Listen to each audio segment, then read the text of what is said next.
For over a decade now, Disney's Maleficent franchise has offered a refreshingly different take on fairy tale storytelling.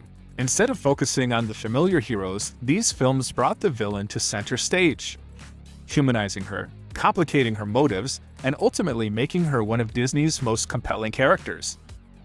With Angelina Jolie's commanding performance as the titular Dark Fairy, Maleficent and its sequel Mistress of Evil have amassed over $1.2 billion globally. Now with Maleficent 3 officially on the horizon, we're beginning to get a clearer picture of what's next. Let's take a look at what's confirmed, what's likely, and where the franchise might be headed. While news about Maleficent 3 has trickled out slowly since its confirmation in 2021, recent developments indicate the project is finally moving forward. Linda Woolverton, the writer behind the original Maleficent and co-writer of its sequel, is returning to pen the third installment. That's a significant detail. It signals a sense of narrative continuity and creative vision. Equally important, Angelina Jolie has confirmed her return as Maleficent, cementing the project's credibility. The film is currently in pre-production, with England listed as a planned filming location. As of now, no director has been officially named. That may seem like a missing puzzle piece, but it's not uncommon at this stage in development. With the 2023 industry strikes resolved, insiders suggest that production could begin as soon as late 2024. Looking back at the previous films offers some insight into possible timelines. Maleficent, Mistress of Evil was announced in 2015, but didn't hit theaters until 2019.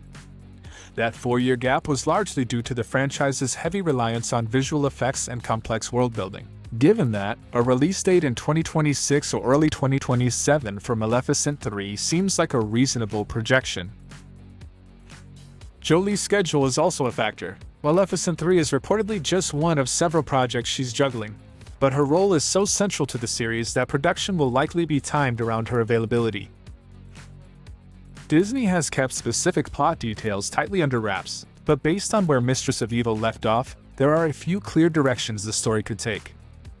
One of the more intriguing hints came when Maleficent promised to return for Aurora and Prince Philip's future child's christening. That setup opens the door for an entirely new chapter, perhaps even Maleficent navigating the complexities of becoming a grandmother.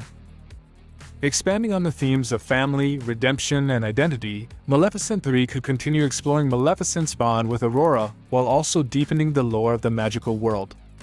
With the introduction of the Dark Fae in the second film, it's possible we'll meet new characters or factions with conflicting ideologies.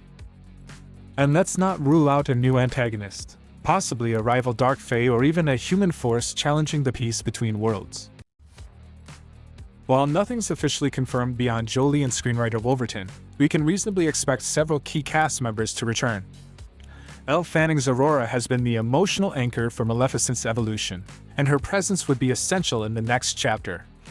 Harris Dickinson, Prince Philip, and Sam Riley, Diaval, are also likely to return to maintain narrative continuity. There's a question mark around characters like Queen Ingrid, Michelle Pfeiffer, and Bora, Ed Skrein, whose roles could be extended depending on the storyline. Sadly, Leslie Manville's character Flittle may not return, having sacrificed herself in the last film, but Disney has surprised audiences before, so it's not completely out of the question. The Maleficent franchise has certainly made its mark financially. The first film brought in an impressive $758 million globally, while Mistress of Evil earned just under $490 million. While the drop was significant, it's worth noting that the second film still turned a profit and maintained strong audience support, earning an A cinema score. Critically, the films have seen mixed reactions. Visuals and performances, especially Jolie's, are consistently praised, but the writing has been more divisive. This puts pressure on Maleficent 3 to prioritize storytelling over spectacle. If the filmmakers can tighten the script and offer a fresh narrative, there's potential to re-energize the franchise both critically and commercially. Maleficent wasn't just another live-action remake. It was part of a broader pivot at Disney to reimagine classic characters and stories through new lenses. Instead of straightforward retellings, Disney has increasingly leaned into revisionist perspectives that challenge black and white morality. In that context, Maleficent 3 could serve as a launchpad for a wider exploration of misunderstood villains. Disney is rumored to be developing more villain-centered stories, and this film could be a cornerstone in that larger narrative experiment. While details remain limited, one thing is clear: Maleficent 3 is more than just a sequel. It's a chance to bring a beloved, morally complex character full circle. With a trusted writer on board and Jolie reprising her defining role, there's genuine hope that the third film can deliver on both emotional depth and visual grandeur.